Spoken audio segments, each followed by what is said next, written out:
Go. Let's go. 5, 6, 7, 8. Welcome to the Eat to Live podcast. How many of these are we doing? I don't know. Damn, you're fit. Oh! Okay, we can stop now, right?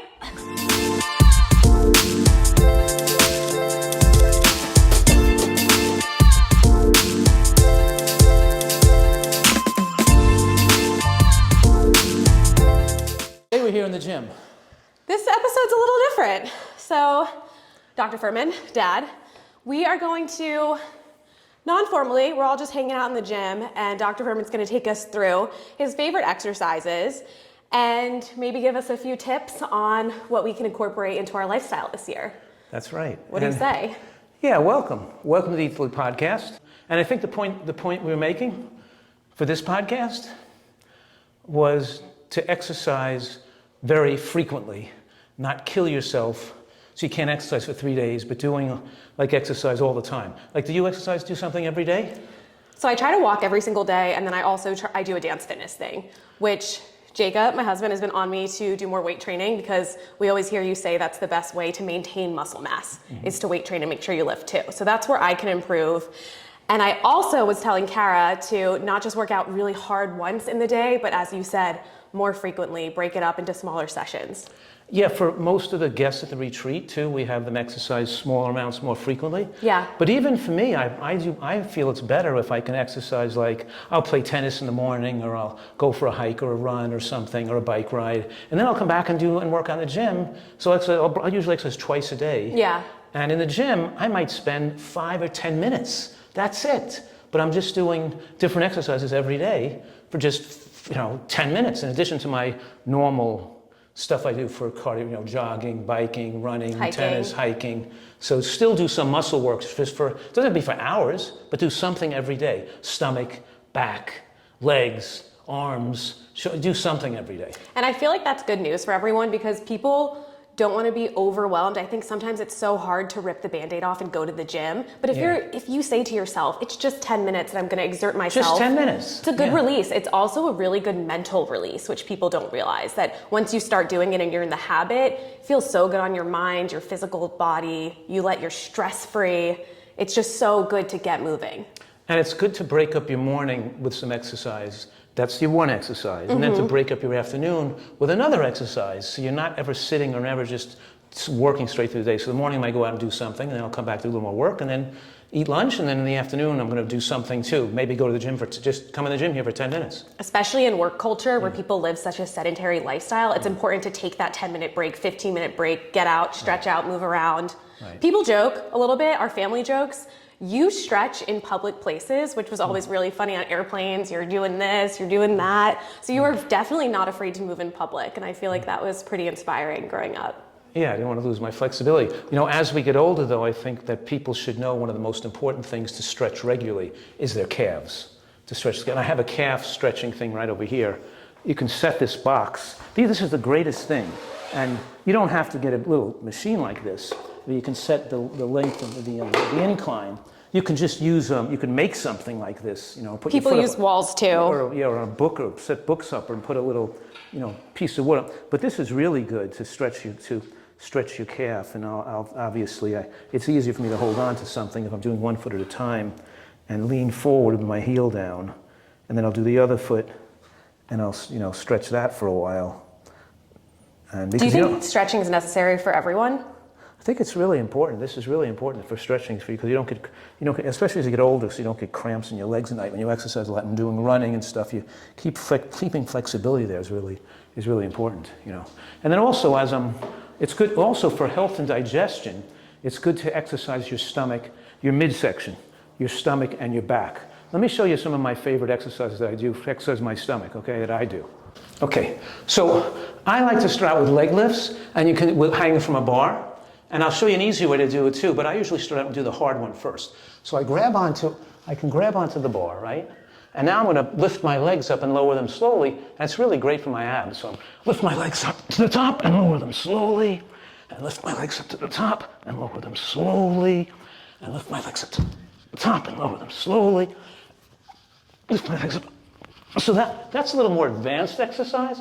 I could add a couple of, sometimes I'll do some hanging, or I can do some chins on this too. Some slow chins. And when you go slowly, it's better for building strength. Slowly on your chins. And then to make it a little easier, you can use these to do that at home.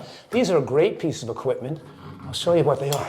It's just an ab strap. So I'll put the ab strap on here to show you the same exercising that I just did with a strap. So it's not so hard. You don't have to be able to do chin-ups where I'm holding my arms up to do the leg lifts.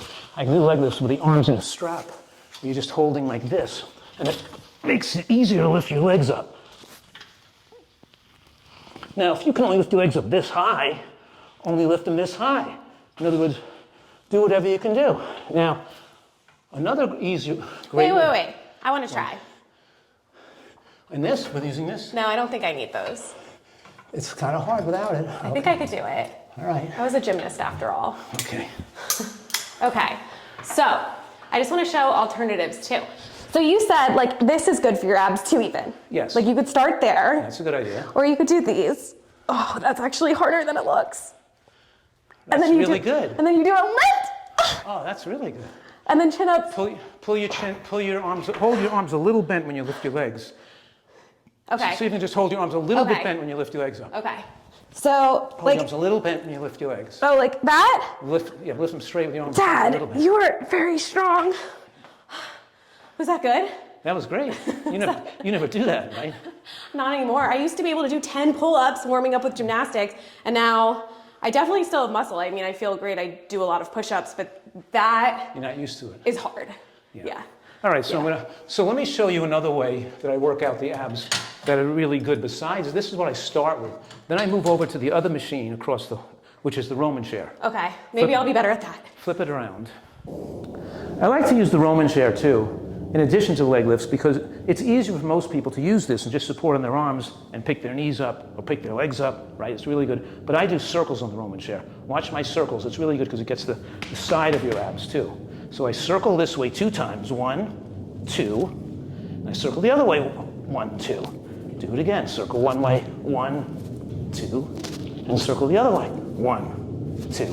Because stopping and moving back the other direction is really a very good exercise, and moving your legs to the side is really important. So it's a real good machine. Then of course you can do dips on this too. Okay, let me try this. I feel like I'm going to be way better at this. Doing the circles. Yeah. How often would you say someone should do these types of exercises? Like, say I have a Roman chair in my house or at my 24-hour fitness. Twice a week, once or twice a week, every 4 to 6 So it's not like days. I have to do these every day. No, I don't think How that. many reps? I do like 5 swings one way and 5 swings You're the other saying way. this is really good 2 for me. times one way, and now 2 times the other way. Correct. I definitely feel it working my abs. Wow. Your side. Big swing, wide swings. Go really out to the side wide. Good, that's good. Okay. Woo! Dang, I feel that here, Yeah. here. Yeah. Feels good. Okay. All right, since it's my day, I'm doing stomach and back and pulling. I'm going to do pull downs. So I weigh about 145 pounds, but I'm going to set it on 200 pounds. Oh, I set it down on the bottom. I'm doing the whole rack at 200 pounds just because I can. Okay, here we go. I'm Wow. holding on my legs so my body doesn't fall off the chair. Wrap my body on it. Dad, you are strong. I'll just do about 5 or 6. You know, for all the people that say you can't maintain muscle mass as you age, vegans cannot be strong, you need meat to have muscle, I always feel that you're a really good example of that. Well, yeah, you try to keep up your fitness and strength as you age is the key to staying young and living longer, obviously. I'll do 2 more. And you're always really a big proponent of being active in more than one way. You don't just a do. lot of different ways to be active, right? Can you list some of the things that you like to do that mixes it up? Well, I want to do my back because as you get older, you get back problems too. So I'm going to show you what I do for my back now. Okay, cool. All right, so I usually finish up stomach by doing twisting stomachs and some leg lifts. And I do back the same day, and I do rollout. So let me show you the brief where I do that too. So on the stomach, I'll do I did the leg lifts already, and then I'll do some like twisting motions in the stomach, rotating motions with the stomach, and then I'll finish up after a bunch of these rotating motions with some plain, ordinary, crunches.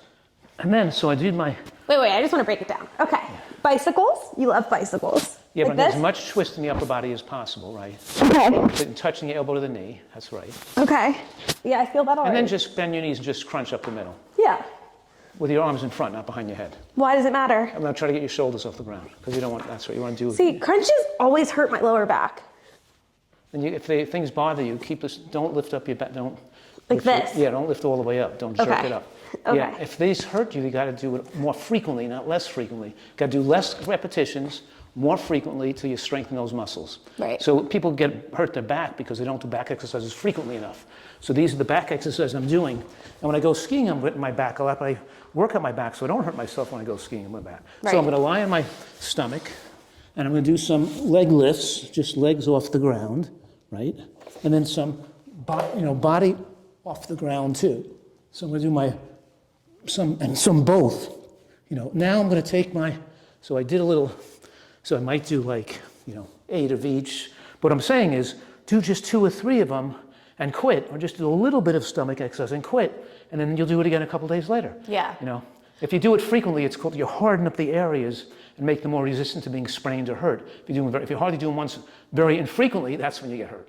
So I love these too. I feel like you do Supermans like Right. this because I feel like we live in a world and a culture where technique is such a real thing and people start to get Oh, I have technique. a hump. I do. My neck, my body is not in good posture. My neck's too far forward. Yeah. Because I work on a computer all day long for so many decades of years. So any motion even when you're I have surfing to like remember- this, any motion where you're arching, and I think this stretch is so important, you kind of got to undo the damage. I do those too.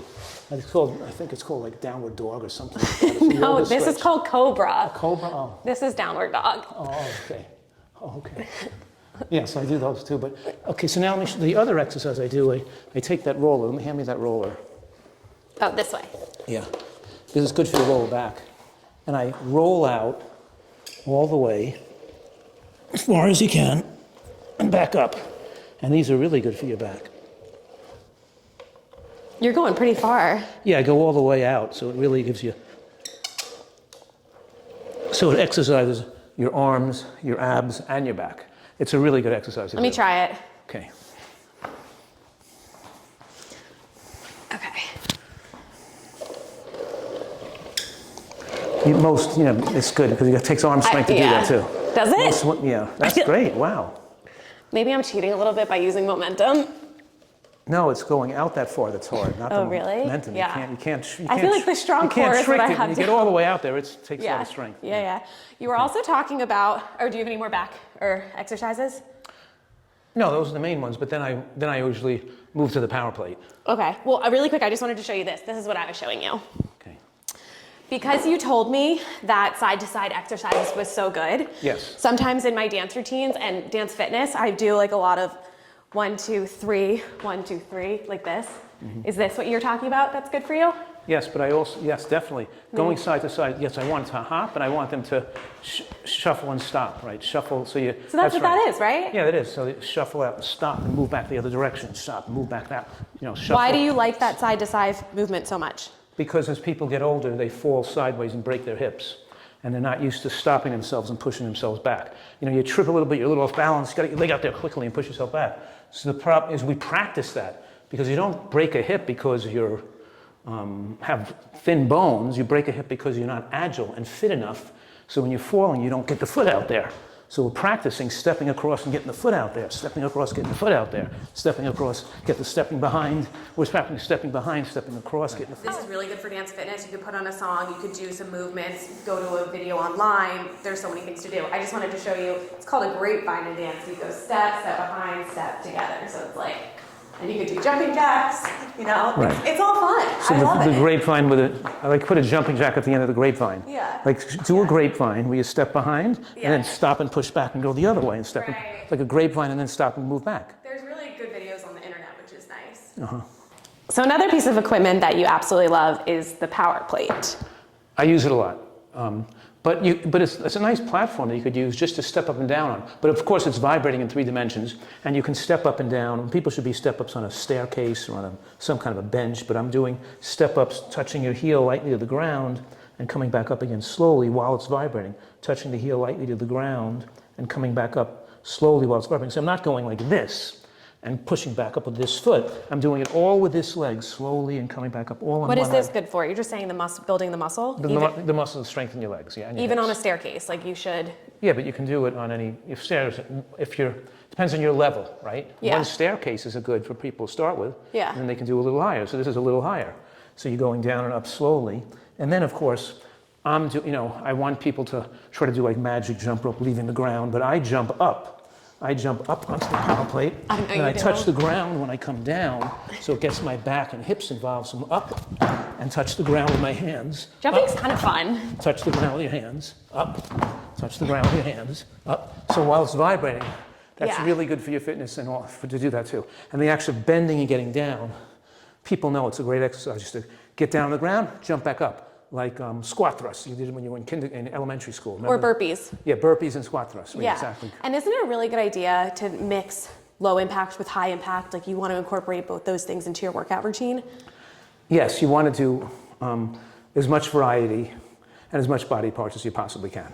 Absolutely. Okay, cool. Well, I hope everyone enjoyed our little favorite workouts and seeing what it's like to interact with us in the gym. I had fun. I always have fun with you in the gym. So I think it's really amazing how fit you are. And I just want to say that was impressive. Well, great. And I hope you guys can start doing things and show me how fit you are and show me all the exercises, the variety of exercises that you do, and send them in for us to take a look at. Oh, that'd be fun. Yeah. Great job. Okay.